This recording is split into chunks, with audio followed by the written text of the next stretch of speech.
রাজনীতি মানে হিংসা নয়, রাজনীতি মানে মানুষে মানুষে মিষ্টি সম্পর্ক তৈরি। আর এই বার্তা ছড়িয়ে দিতেই হাওড়া ময়দানের কাছে এক মিষ্টির দোকান তৈরি করেছে বিভিন্ন রাজনৈতিক দলের প্রতীক সম্বলিত সন্দেশ। ভোটের মুখে বিকুচ্ছেও হু হু করে। গোটা দেশ জুড়ে লোকসভা ভোটের দামামা বেজে গিয়েছে। দু দফা ভোটের পর তৃতীয় দফার ভোটের চূড়ান্ত প্রস্তুতি চলছে। ব্যতিক্রম নয় হাওড়া। কলকাতার জমজ শহর হাওড়ায় আগামী 20শে মে ভোট, কিন্তু তার আগে রাজনৈতিক দলগুলির প্রার্থীরা ঘড়ির কাঁটার সঙ্গে পাল্লা দিয়ে প্রচার শুরু করেছেন। কেউ কেউ বলছেন ভোট মানে গণতন্ত্রের উৎসব, আবার বাঙালির কাছে মিষ্টি ছাড়া উৎসব ভাবাই যায় না।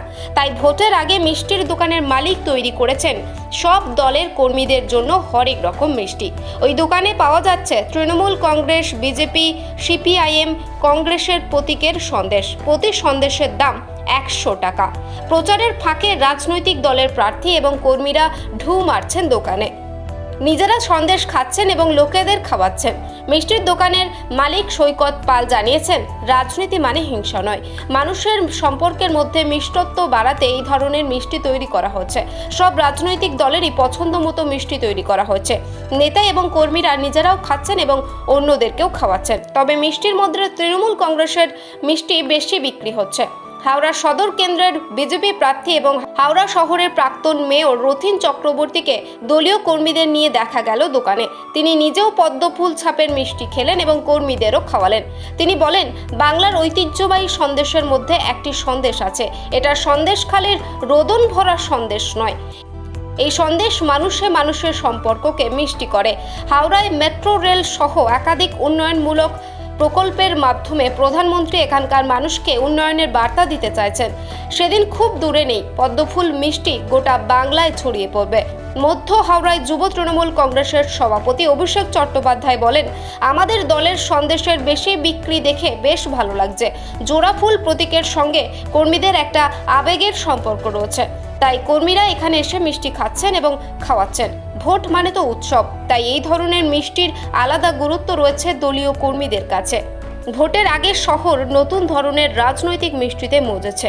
এখন দেখার এই মিষ্টির সন্দেশ কিভাবে ভোটারদের প্রভাবিত করে। মুখ্যমন্ত্রী মমতা বন্দ্যোপাধ্যায় বলেন, ভোট একটা উৎসব, যে উৎসবে বাংলার সাধারণ মানুষ মানে স্বতঃস্ফূর্তভাবে সামিল হন। তাই আমাদের বাংলার একটি অত্যন্ত বনেদি মিষ্টির দোকান, তাদের মধ্যেও দেখতে পেলাম এই উদ্দীপনা। তারাও ভোটের এই ইলেকশনের সময় সাধারণ মানুষের উদ্দীপনা দেখে সিম্বল দিয়ে মিষ্টি তৈরি করেছেন। ভালো লাগলো বেশ দেখে, যেহেতু আমাদের দলের সিম্বলের মিষ্টি রয়েছে, আমরা সবাই মিলে এসেছি মিষ্টি খেতে।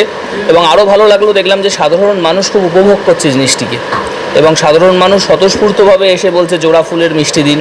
খুব ভালো লাগলো দেখে। তো এটাই মানুষের একটা, বাংলার মানুষের একটা কৃষ্টি এবং সৃষ্টি এবং শিল্পের মধ্যে পড়ে। এটাই আমাদের বক্তব্য। বিষয়টির মধ্যে সামিল হন, সেটাই তো উৎসব। সেটা মেলা থেকে শুরু করে খেলা, তো ভোটও তো সবাই স্বতঃস্ফূর্তভাবে সামিল হন। তো এটা একটা ভোট উৎসব। আমরা চাই সাধারণ মানুষ নিরাপদে নিশ্চিন্তে নির্বিঘ্নে ভোট দিন।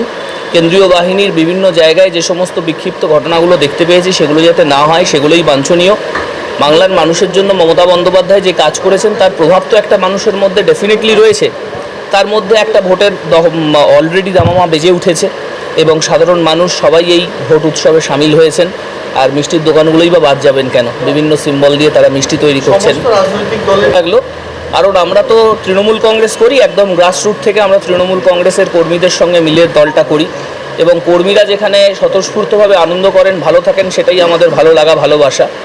আর সবাই খুব খুশি যে দলের সিম্বলের মিষ্টি হয়েছে এবং সবাই স্বতঃস্ফূর্তভাবে এসছে, মিষ্টি খেয়েছে, আমরাও খাওয়ালাম, খেলাম এবং যারা বানিয়েছেন তাদেরকেও।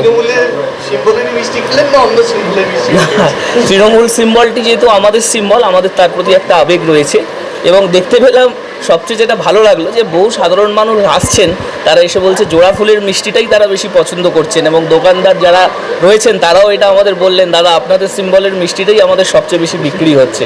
এটা শুনেও ভালো লাগলো। আমরা মিষ্টি দেখে এইটাই মনে হলো যে আমাদের আগামী দিনের বাংলা সত্যিকারের বাংলার বাঙালির যে সন্দেশ, সেই সন্দেশ যেন চারিদিকে পরিপূর্ণ হয়। সন্দেশ খালির সেই রোদন ভরা সন্দেশ নয়, সত্যিকারের সন্দেশের যুগ আবার ফেরত আসুক।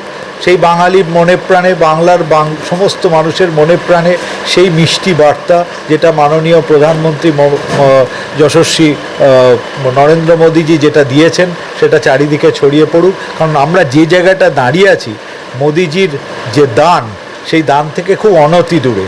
এইখানেই মোদিজি নির্ধারিত সময়ের আগে মেট্রো রেলকে দিয়েছেন। প্রত্যেক বছর ইলেকশনের আগে, আমরা নির্বাচনের আগে এটা আমরা করেই থাকি। দেখুন, এটা প্রথম কথা করার উদ্দেশ্য একটাই, মানুষের ভেতরে একটা মধুর মিষ্টত্ব সম্পর্ক থাকবে। রাজনীতি মানে তো হিংসা নয়, রাজনীতি মানে বন্ধুত্ব, রাজনীতি মানে মিষ্টত্ব। তা মিষ্টি দিয়ে যদি রাজনীতি করা যায়, তা সেই রাজনীতিটা তো আরও বেশি মিষ্টত্ব হবে। তা আমি বিভিন্ন দলের সমর্থক হতে পারি, আমি যে দলেরই সমর্থক হন না কেন, আমি আমার দলের সমর্থনের যে প্রতীক রয়েছে, সেই প্রতীকের মিষ্টি যদি আমার সমর্থকদের মধ্যে দিয়ে সম্পর্ক বাড়াতে পারি, বা অন্য কোনো বিরোধী দলেও যদি তাকে দিয়ে, যদি আমি মিষ্টি দিয়ে যদি সম্পর্কটাকে মধুর করতে পারি, তাহলেই তো আমার রাজনৈতিক জয় হবে। জাহাঙ্গীর বাচ্চার রিপোর্ট, জেবি নিউজ।